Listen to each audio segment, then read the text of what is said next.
Hi, how you doing? Yeah, I know it's early. Yeah, I got my whole thing going here. I've got the lines on my face smoothed out. Like, is that great? And so I look younger, and I'm taking on a whole younger thought process of the way that I approach this podcast because sometimes you sit back and you just say to yourself, the new way is better. It is. It's better. And the way the internet is today, it's better. It's better than it's ever been. And today's show will be a reflection of that because I think there comes a point you can just beat against progress for so long, and it's futile. Futile, futile. Yeah, and I want to talk about the Browns, and I want to talk about the Guardians. I want to talk about the Cavaliers right after the Browns, and some of the things that I believe to be the case that I see coming up in the future, and just to let it all rip, basically, and say, hey, these are like my predictions of what's going to happen, a day or two from now. So, and of course, it's all subject to change as long as you understand that every day or 2 days, things significantly change. And then there'll be a new perspective based on the change. If somebody gets hurt, it was like, I'll give you a really good example. I really personally think that Nick Chubb is going to have a 2,000-yard rushing year. I really believe that. And I think that he's gone to the Houston Texans, and Joe Mixon is going to become an afterthought because he's old, and that Nick Chubb is going to take over and have a 2,000-yard rushing year. And look, you say, oh, that can't happen. But look at Saquon Barkley. He got out of New York, and he went to Philadelphia, and look what happened. He had a 2,000-yard rushing year. And he was coming off knee surgery as well that people said that he would never really recover from. And sure enough, he did. And the fact that Nick Chubb is going from Cleveland to Houston is almost a lock that he's going to have a 2,000-yard season because A, he's leaving Cleveland, and B, because he's going to be in Houston, which is a competitive team. They're a team that's going to be a playoff figure for quite a while. And they got a great young quarterback. They got a great coach. And I think that adding Nick Chubb is going to be the element that could very well get Nick Chubb that Super Bowl that he's been waiting for such a long time. And now this is not something that you're just going to hear anywhere. You're going to hear it right here on AI Moohead Radio, you see? And I'm getting younger. The more that I do this podcast, I've decided turn the clock back. That's the important thing. And approach this the way things are today. So that's the first prediction. The next thing is how people ask me, hey, how many games are the Browns going to win? And it's a tough schedule. I'll be the first to admit it's a really tough schedule, and it's going to be a challenge. And there is no definitive answer to this. I think it's kind of a, you still have to see what's going to happen and who's going to make it into the season healthy.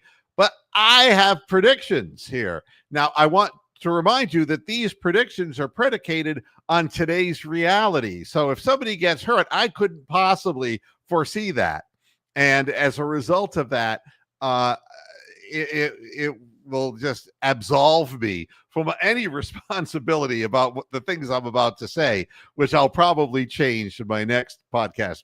Anyway, here's the exciting part that I figure that the Browns, where they will fall, the number of wins based on their schedule, I would say that if they really get off to a really good start, they could win 12 games this year and go 12-5.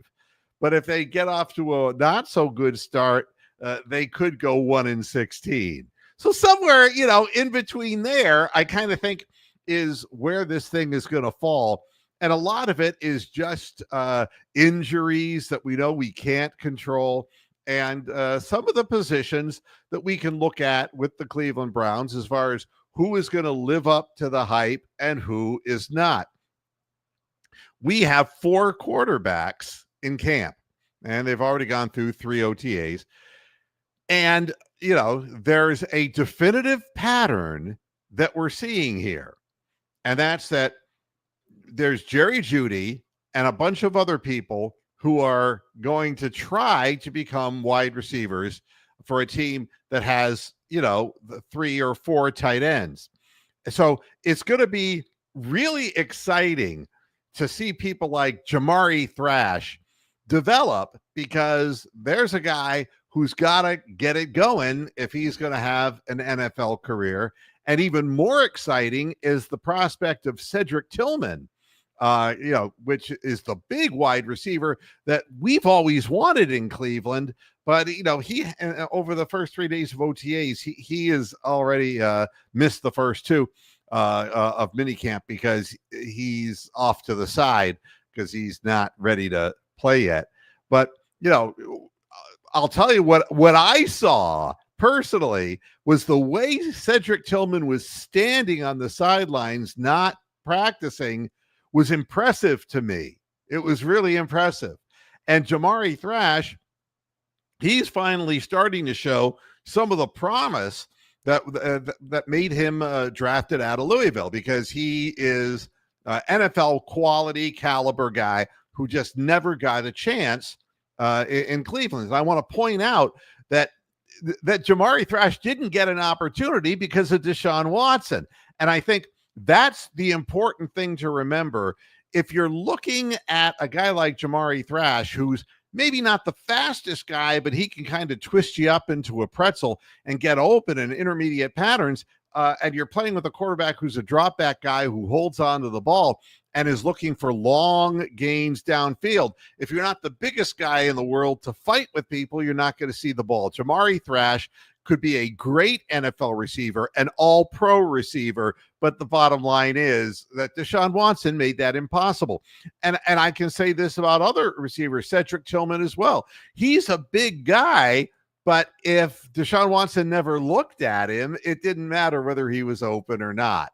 So there's that to consider. And we have 4 quarterbacks vying for a position, and all of them are way better than Deshaun Watson, especially when Deshaun Watson can walk. If he can't walk, then they're way, way, way, way better. But if he can't walk, if he can walk, they're way better than him, but not way, way, way, way better, if you understand what I'm saying. DeAndre Carter's another guy. I mean, come on. This is a guy who is a great return specialist. And how could you look at a situation like this in Cleveland without saying, gosh, we really need a great return guy for field position, because we're going to need that with Kevin Stefanski's ball control offense. It's going to be important to get field position, and DeAndre Carter is a guy who's proven he can return kicks, but there's more to it. He could be a great wide receiver as well. And you never know when the wolf in sheep's clothing is going to come out, and he's going to become a great receiver for the Browns. There's a lot of possibilities in all of this. I'm going to bring in my friend, AI Moose. Let me see if I can add him. Hey, AI Moose, how you doing? I'm doing very well, you radio host, you. No, I mean, I don't understand. Everybody is so negative about stuff. And, Me? I'm never negative, am I? No, I mean, what I can say is, I want to show off my face because I got this facial, Hey, and you're glowing. You're pregnant, aren't you? yeah. I'm like rejuvenated. Oh my God. A Yeah. rejuvenated cow. Yeah. And I am born again. You can just pour the water over my head. Yeah. And, now the thing is, there's Deontay Johnson. Okay. And I know what you're thinking. Deontay Johnson. He's Great had, name. but he's had trouble in a couple of places. But he had chances to win in the places that he was at. And he couldn't handle that pressure. He's going to be in a situation where winning is not even a priority, and he could really step up. You see, what people don't realize is if you're playing for the Pittsburgh Steelers and you've had a bunch of good seasons, and then all of a sudden, Ben Roethlisberger turns 140 and turns into a pillar of rock, then, who's your quarterback? And Deontay Johnson took the blame for it. But the fact is, now the pressure's off. He's not going to be the guy who everybody's going to look at as being, oh, you have to be the 1,500-yard wide receiver. That ended up being Pickens in the Steelers, and look what happened to him. Sometimes being out of the spotlight is a huge thing, and I think Deontay Johnson, I think he's poised for an 80 reception year and over 1,000 yards along with Jerry Jeudy. And wow. I think that he is a guy who, now I want to point out that if he decides to quit in a week or two, that it changes. Oh, bets are off. That it changes it. So, again, I can only tell you what I'm feeling now and voice what I'm feeling at this moment, because that's the only thing that's important. The future doesn't make any difference now. It's just another day from now, man. It's just like, right. Live in the moment, man. Yeah, and that's what sports is. And when there's reason to have hope, why overanalyze this stuff? And I'll give you another one. It's like people are talking about Nick Chubb, and I've already prognosticated a 2,000-yard year for Nick Chubb in Houston. Okay. But in Cleveland, we've got Judkins, and I'll be honest with you. How can he fail? He's from Ohio State. It's true. I mean, Ohio State has the greatest running backs, and people are saying, why did we not stay with Nick Chubb?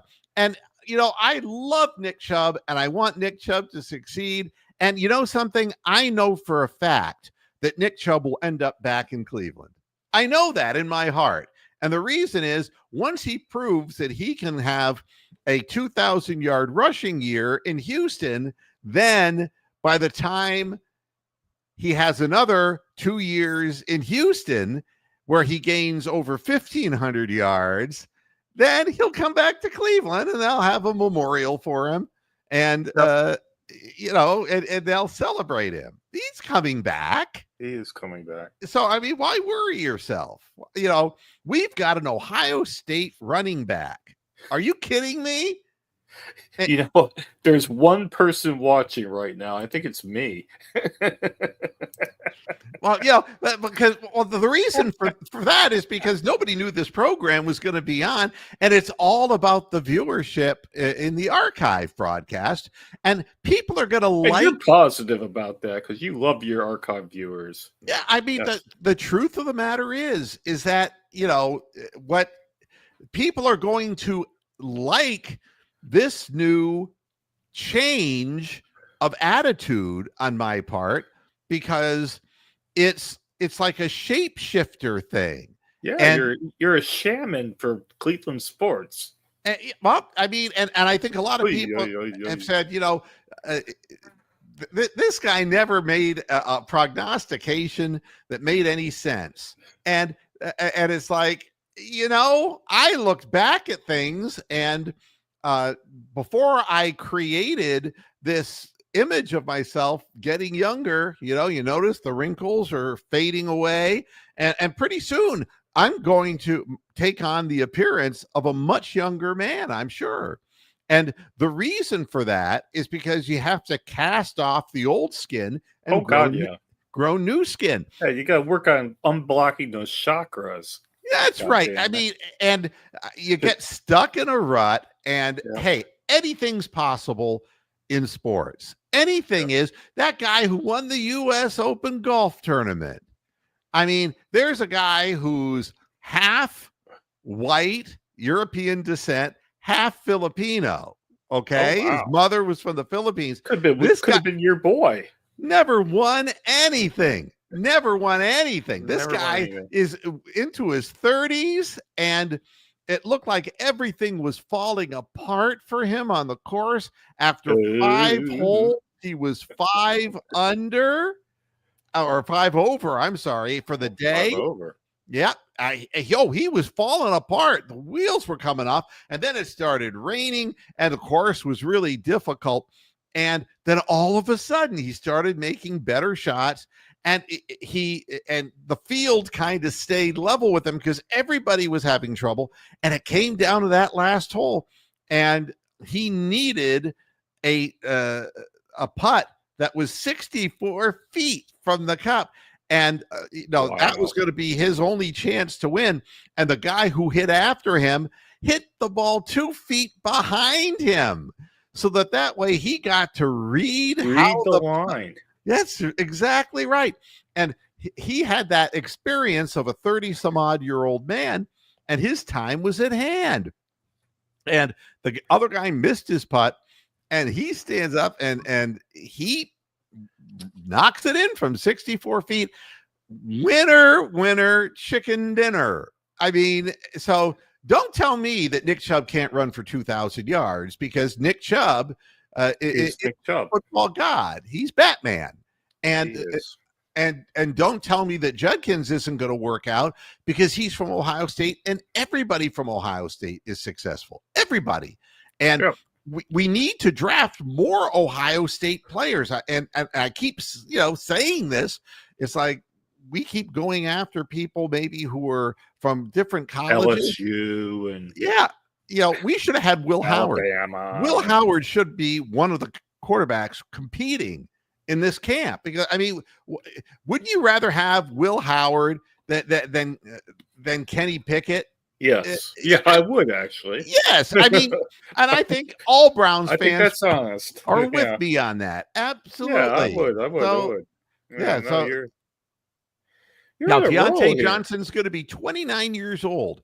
That's right in his prime. Look at what receivers have done at 29 years of age. If he can just keep his attitude going and realize that he's playing in a short yardage offense, and that he's going to have to block a lot, he's going to he could be on his way to the Hall of Fame. Correct. He could be. Yeah. So I think that's, and then there's always the surprise.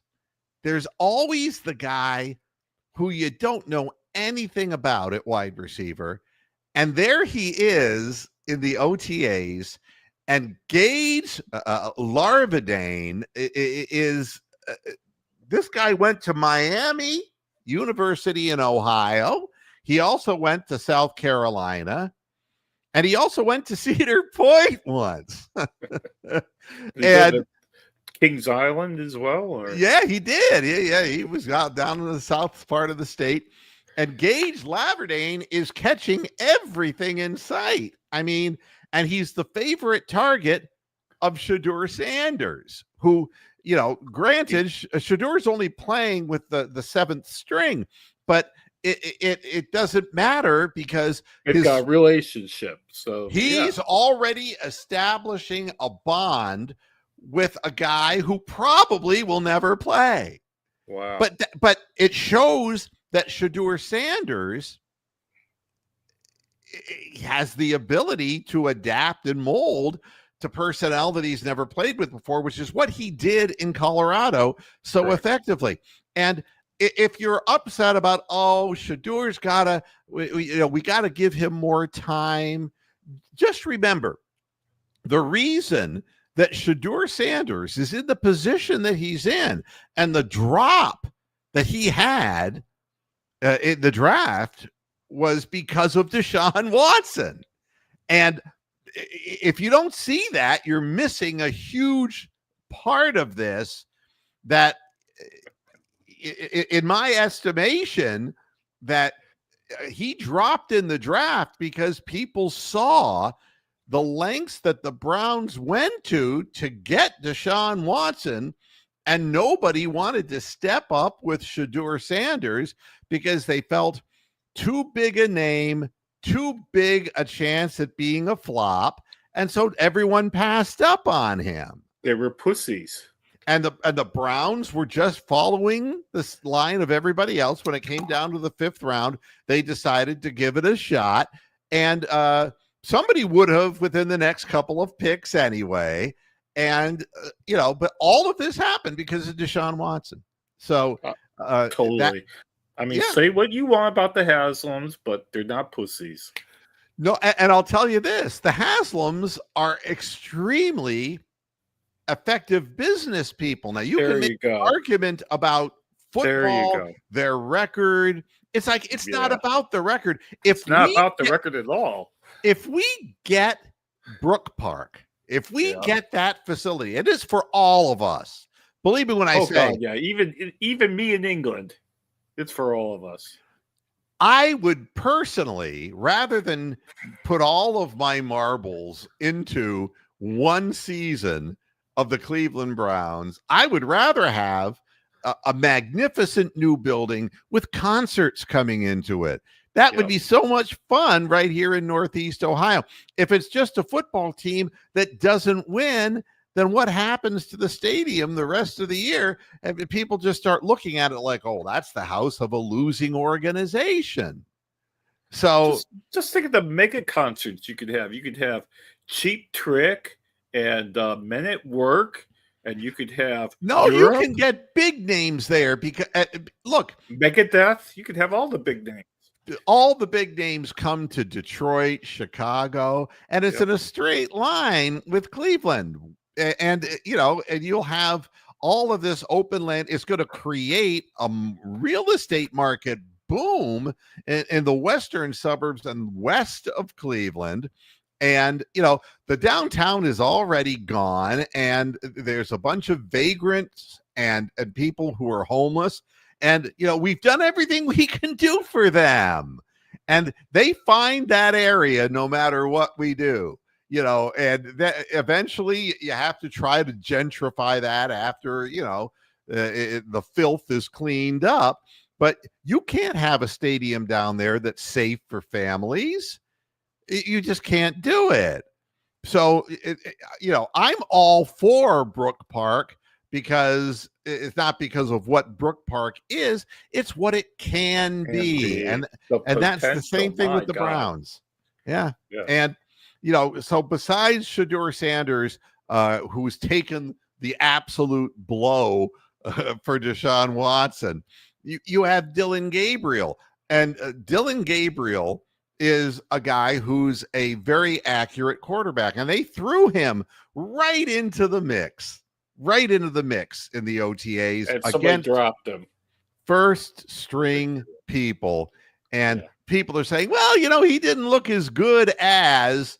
But he's seeing real players, the real NFL starting players playing in slow motion.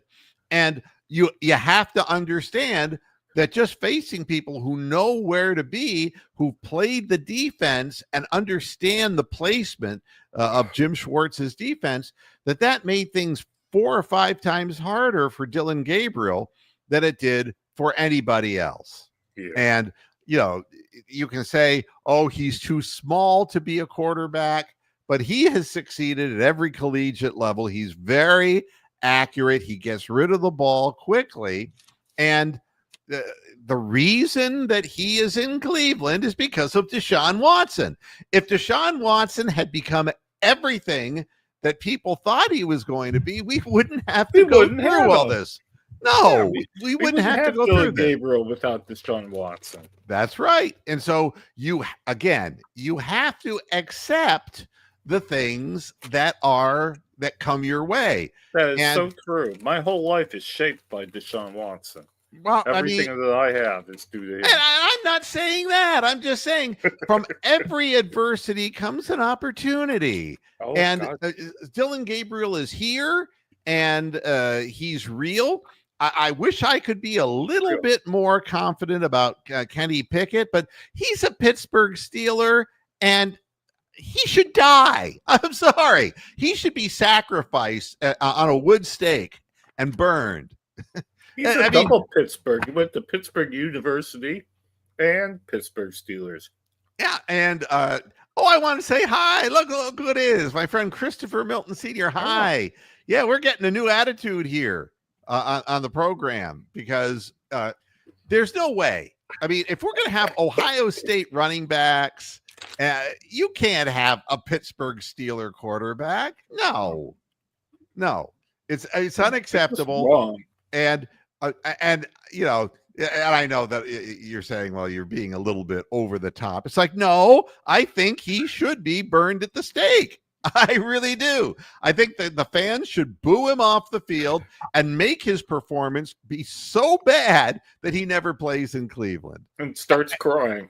But I can tell you the reason that I think it's justified for the fans to do this because of Deshaun Watson. Yes, because Kenny Pickens would not be here if it wasn't for Deshaun Watson. If you just eradicate that one mistake that the team made, and that really the mistake that Deshaun Watson made by losing control of his personal life and becoming a criminal, the fact of the matter is that none of these things would be happening, and he was never that good to begin with. He was lucky to win a few games in Houston, and then they got themselves a real quarterback now and a 2,000-yard rusher for free, and an Ohio State quarterback. Yeah, that's right. And they have all those things going for them, and that's again because they moved on from Deshaun Watson. It's you can't miss this. It's so obvious. Obvious. So, you know, so I've expressed myself about Kenny Pickett, and then you're going to ask me about Joe Flacco, you know, and what I would tell you is this: you always have a backup, and whether it's Jacoby Brissett, and you know. And Joe Flacco is a proven professional. I have nothing against Joe Flacco at all.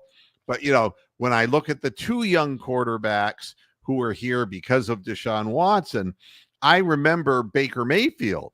And when he was first drafted, and he went higher than they did, of course. He did. And he started out in practices in the OTAs, and he looked terrible. He did. In that rookie year. He looked absolutely horrible. And, you know, but look what he ended up being a franchise player. And that's because of Deshaun Watson. Well, I mean, actually, you can see that he had to move several places in order to find the right situation. And now he's going to be competing for a Super Bowl because he was really great all along. But again, but there was only, you know, so much time, and the Browns organization wanted to try to move things faster, and sometimes they can only go as fast as they can go. So yes, he owes his success to Deshaun Watson. Totally, I agree. Now, with that. You know, you've got, you know, Mason Graham on the defense, who's going to be a starter. And he's from Michigan. You know that's not going to work. No. Braylon Edwards. That's exactly Preppers. Right. That's exactly right. You already know that the second they cross the state boundary, they can't play in Ohio. All right, Donovan Peoples-Jones. I mean, come on. I mean, you can name just countless. They be going to other cities and doing really well, other states and doing really well. Other countries even. But come down to Ohio and the fans don't like them right off the bat, and they never perform the way that they should. Wait, I have a question being asked to me. Up interrupting the flow here. You were on a roll there. Serious question. With visual interpretation technologies, can anyone explain why a coach would need to call plays at all? How is this not something best left to AI? And I agree with you, CO Dead. Totally agree with you, because there's two kinds of intelligence. There's native intelligence and artificial intelligence. And artificial intelligence is where it's at. All right. That's where it's at, because native intelligence only goes backward and you're stuck in a rut. And if you never have learn native intelligence, if you're going to keep repeating the same thing over and over again, but artificial intelligence keeps learning, it changes, evolves, keeps evolving. That's exactly right. And and as far as analytics are concerned, I mean, eventually the science of it can't be denied. So there's no need for Stefanski or anybody to take his place. Really, when all is said and done, you look at people who have had success. It's not like Andy Reid suddenly had this incredible rebirth. No. I mean, but right time, right place, and analytics. I mean, you can't tell me that the Kansas City Chiefs are not the same team that they were in previous years. They had a shift in their wide receivers position and the speed of their offense, but they still got it done. And the reason is analytics. Because why did they get rid of those fast guys? Why were the Tyreek Hills, why'd they move on? And the reason was analytics. So, you have to accept that kind of thing. Carson Schwezinger is a guy who has boundless potential. And, I'm really interested in seeing what he can do, translating his Northwest American roots into the Midwest of the United States. And, I'd have to look at what analytics would say about that, because he probably plays very well in damp weather and foggy weather. But, besides that, I think that he is so far really looking good about he seems to have a jump on things as far as knowing where the ball's going, and he always takes the step in the right direction. And I think that's really wonderful. So, and then we got Devin Bush as a linebacker, and that's great. So we're strengthening our linebacker position. We got Harold Fannin from Bowling Green, and something, great name. He could have gone to Ohio State had he actually been shown interest by the Buckeyes. But they ran out of scholarships. So there's only so many people. They could only have 200 people there. So and what it really is kind of like the prized chalice. Only few are selected to go to the Ohio State University. And Quinshon Judkins was one who was, and obviously Harold Fannin, was in Ohio, but it isn't exactly the same thing, but it's close. You're in Bowling Green. You're still within hailing distance of Cleveland and Columbus. And, some of that might rub off. And so you might have a great one in Harold Fannin as well. So, that's what I feel right now about the Cleveland Browns. Now I want to move on, and I've expressed all of my positivity about the Brook Park project. The fans got to get in line with this. You don't want a stadium that's falling apart in the foundation. You don't want that. You don't want to bring your families there. In fact, you may not want to bring your families to see a football game at all. But if you want to bring your families to see a concert or to go to nice dining places without seeing homeless people, then Brook Park is going to be your ticket. So really consider it. Consider that. So let me see what I haven't spoken about. The Cavaliers. I mean, let me talk about Darius Garland, because a lot of people are talking about him. There was a big trade that was done. Desmond Bane was traded in the NBA. And the Orlando Magic picked up on him. And I think that is a big thing. This is now Orlando's, conference to win or lose. I mean, stop and think.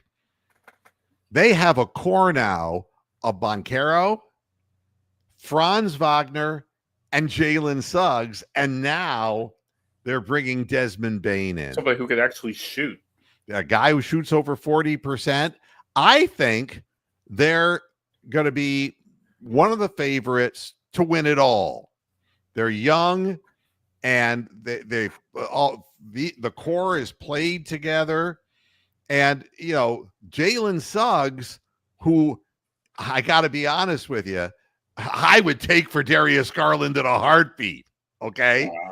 But he's not going to be available because he's a cornerstone of that Orlando Magic organization. And you can see how Orlando has kind of, and Desmond Bane with his 16 points a game and his 40+% 3-point shooting. This is what that team needs, because Banchero and Wagner and Suggs are not great 3-point shooters, but they can all distribute the ball. Wagner can go to the basket off the dribble and create for himself, but he could throw out to a guy who can knock down threes. The same thing, Banchero is strong physically, and he can muscle his way to the basket and kick the ball out. And I could see this whole thing could take on like 120 points a game. They could become that kind of team. And Desmond Bane, I can see him averaging over 22 points a game playing for the Orlando Magic. So, Darius Garland, as far as I'm concerned, seeing as how we can't get Jalen Suggs for him, we can bring him back. He's not going to probably play until November. And, but something, we're comfortable with him. I do kind of like the way that when he makes a 3-point shot, he kisses his fingers. I like that. And I would miss that. And there's no guarantee that we're going to get Ty Jerome, because he's going to make $40 million.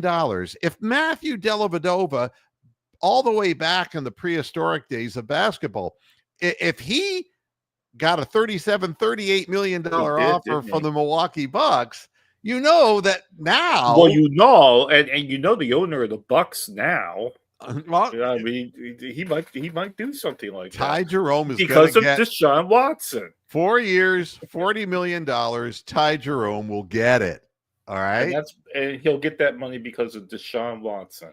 Yep, and I think that again, you can't win in Cleveland, and I think that in the end, I think everybody has already internalized that fact. But the fun part of it is watching them lose. And it's not the season itself, it's the stuff between the seasons that makes all dreams possible. And that's, again, it's like artificial intelligence. I think that it makes the world we live in. And it's an incredible thing that you can utilize a tool like artificial intelligence, especially when so many of the public are lacking in the real basic nuts and bolts kind of intelligence. Right. And you end up with, let's be honest about it. I think it's awesome. Stars bursting in sky, bombs bursting in air, and all of that in Israel, with Iran and Israel going at it. Honestly, that's better than any WWE rivalry that's been going on for how many decades now? And a long time. I mean, and I was really happy to see that start up again, because again, it's like, it's just nostalgia, isn't it? It really is. And it's like, and all the messages that artificial intelligence spreads across the internet, it leads to the kind of information that leads us to a clear way of thinking, so that we can support Israel to drop bombs on Iran, because they're working on a nuclear bomb, which they've been working on for decades. And, we want to put an end to that. And artificial intelligence sorts that kind of thing out. And it says, if you don't take care of this now, then, how are wealthy people going to be rich? How are we going to make more money in the stock market? How is the United States going to be great again? Imagine you're some poor oil well owner in Texas, and you're looking at the depressed oil price. How can we get it jacked up? Like, well, we'll start a war in the Middle East, so it'll like boycott Iran and boycott Israel, boycott everybody. Oil price goes up. It's fucking great. It works every time. It's a new way of doing things, and sometimes you have to embrace a new way, because the old way didn't work. It's like Deshaun Watson. The old way doesn't work, and you have to try new things, and that's what the United States government's doing, and that's what Putin is doing. It's like, let's try to get Ukraine back. And again, that's a nostalgic thing. I mean, Ukraine has been part of Russia. Ukraine is the Soviet Union. I mean, people forget the fact that they went out and put out a shingle for themselves. It's like these companies that try to people who go out to the company and leave a big company to start out their own small business, and they can't make it. And they end up getting bought out by the big company all over again at a discount price. And that's what's happening with Ukraine. They just couldn't make it on their own, So why is everybody so uptight and upset about it? I don't understand. It's like, Putin's got to rule them in, man, because that's Russia. You may not agree with it, but it was that way historically for God knows how long. Yeah. So there's that. And by the way, the Orlando Magic shot 31.8% from 3-point range. They did. They were horrible. The Desmond Bane trade is the thing that will throw them into the top 3 in the East. And I think that's my other prediction. What they give up? Donovan Peoples-Jones and Caldwell They Pope really, when you look at it, didn't give up that much. They sent Memphis I think. They sent Memphis a number 16 pick in the 2025 draft.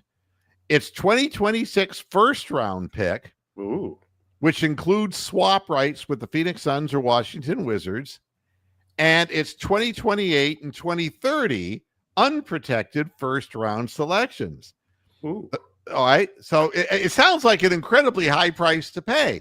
But when you stop and look at where are they at in the draft, the number 16 pick in 2025 is like a second round pick of the old days. There's not that many people who can play in today's NBA because of the speed and the athleticism of the game. And honestly, giving up first round picks for a massive talent like Desmond Bane, I mean, that in and of itself, it's like you don't even have to ask a question about that. And you know what? It's all because of Deshaun Watson that went down too. So. No, well, I think that players now realize that they can make the kind of money and he did. That Deshaun Watson and did. then underperform. Yep. And it's up to the player to have more pride than Deshaun Watson did, But it's wonderful that Desmond Bain is going to get an opportunity, and the other things as far as the trade was concerned, Kentavious Caldwell-Pope, Cole Anthony, and then the four unprotected first-round picks. Yeah. So that's the teams that are moving forward. My favorite players all have three names, like Donovan Peoples-Jones and Kentavious Caldwell-Pope. And if you got three names, I would draft you, because that's the thing. Or if you got like the number 3 or the number 4 after your name, I would definitely draft you. I would have a whole slew of teams like that. Now, the other thing that I, watching the Guardians, and the Guardians, what do they do? They play baseball, don't they? Yeah, and I was going to talk to finish up the program about that, and there are a lot of people who are old standby, and they like to keep the stats of the baseball games and all of that, but you don't need to.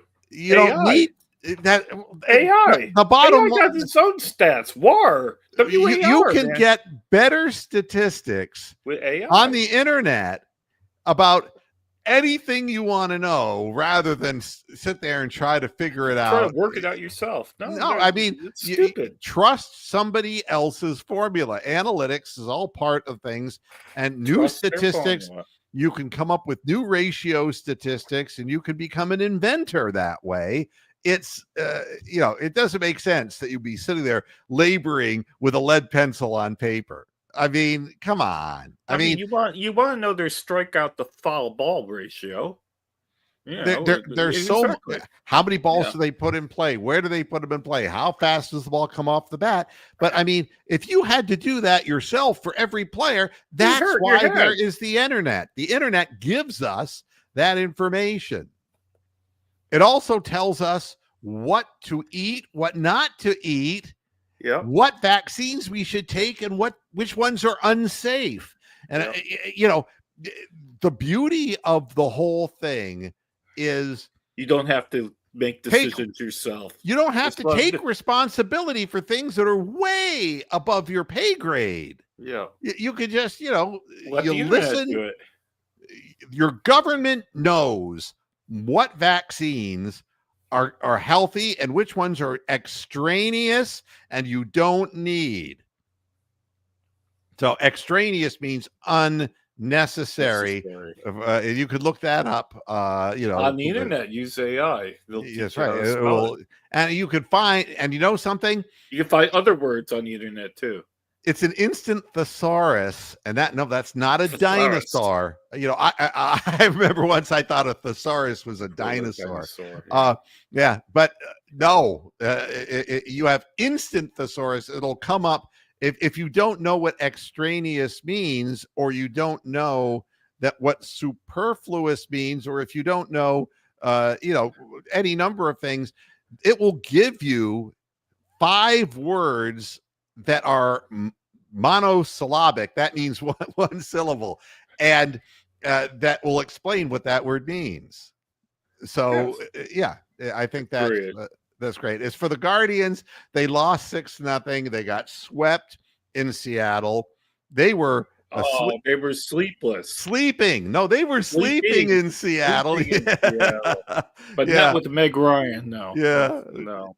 And they hit a grand slam home run by the second inning. Luis Ortiz had given up 5 runs. And I just want to see the injured young guys who are currently either still crippled or playing at AA or AAA or standing in a batting cage in Goodyear, so that they don't have a bad year in Goodyear. I want them to come up and play in Cleveland and see these young guys, and they'll flourish just like Kyle Manzardo and John Kenzie Noel. They will flourish. It's just a matter of time. Now, I don't know how much time you have. And quite honestly, my interpretation of this might change if John Kenzie Noel gets traded, within the next 2 weeks for, a box of Oreo cookies. So, I think that baseball has never been my thing, but it gets us from one thing to another. But we have a lot to look forward to with the Browns, and I really hope that today's program appeals to a wider segment of people as a friendlier and not afraid to make predictions and not being shy about saying that Nick Chubb's going to be a 2,000-yard rusher because he's not in Cleveland anymore, but not to hate on Cleveland because we love Ohio State University. Now, that's not Cleveland per se, but it's pretty close. So that's what I have to say today. We gotta mention Brian Wilson died, so I always have to mention somebody dies. But that's more excuse to get out there and live your life to the full with AI and have it help you. He's lying in bed just like Brian Wilson did, and he's never getting up. I mean, and it's a shame, but God only knows what he went through, right? Yeah, correct. Yeah.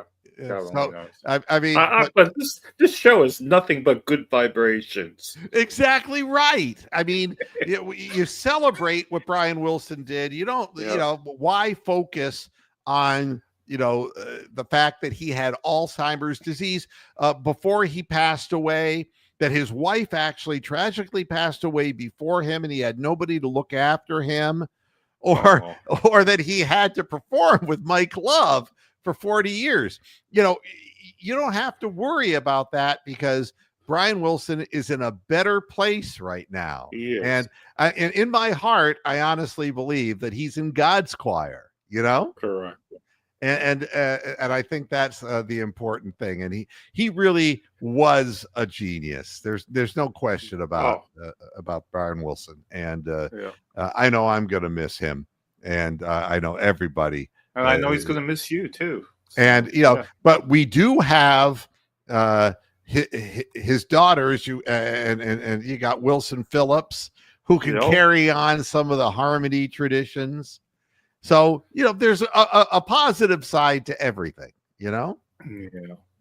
So you don't have anything else to say because I'm pretty well finished. I just want to offer love and peace and goodwill towards all men. Yeah.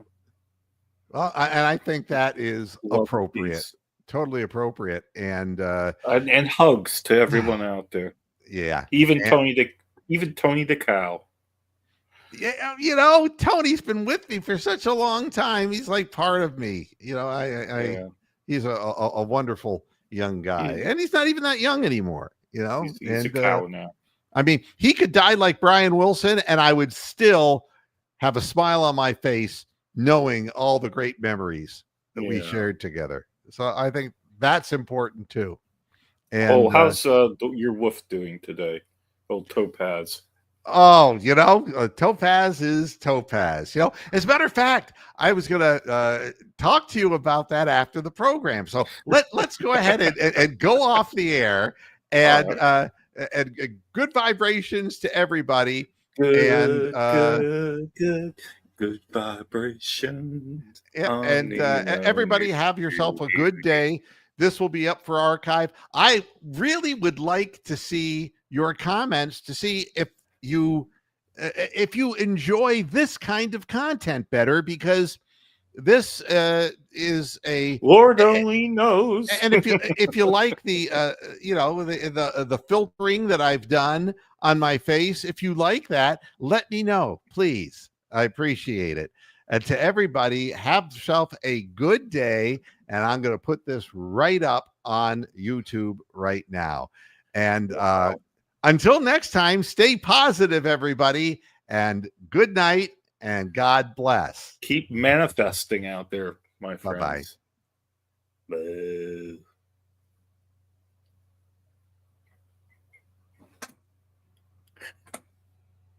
Bye.